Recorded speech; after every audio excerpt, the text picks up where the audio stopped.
I'm gonna use a basic gouache paint set for children, which comes in 6 colors. We're gonna need only 3 colors: blue, white, and black. We're also gonna need 3 brushes. Big flat brush for painting the big areas, a small flat brush for painting smaller areas, and a small round brush for details. I've already prepared a super simple drawing, and I've put the tape so the borders will look pretty neat. So let's get into mixing the first color, which is gonna be the sky. We will start with the lightest tone. Okay, here we are.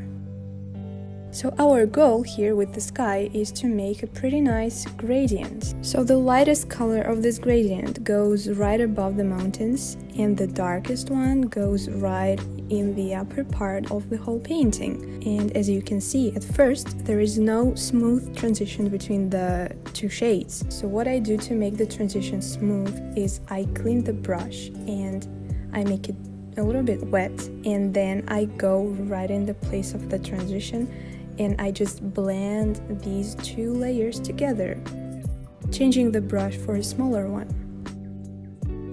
Finding the right color for the first row of mountains, for which we're gonna need different shades as well.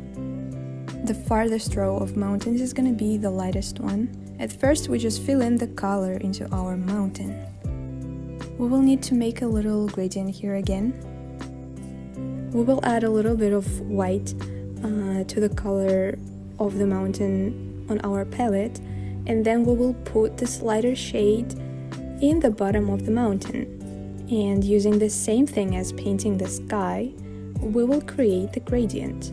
And then our actions repeat on and on. With each row of mountains, we add more and more of black and blue, so we make each mountain a little bit darker than the previous one, till we get to the last one, which is the darkest one. It's almost black. So the idea with these mountains is that the peaks of the mountains are gonna be the darkest parts and the bottoms the lightest ones. This will add the contrast to the picture and it's gonna look nice.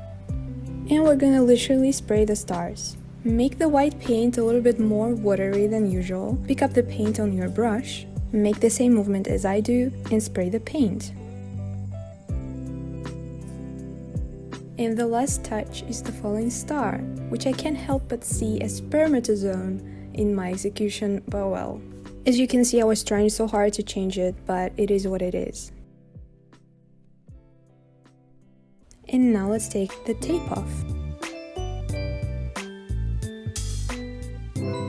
Actually, it was my mistake using this harsh tape on this thin paper.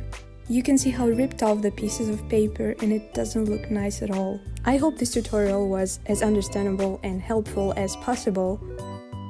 Feel free to comment and ask me questions, and keep making art.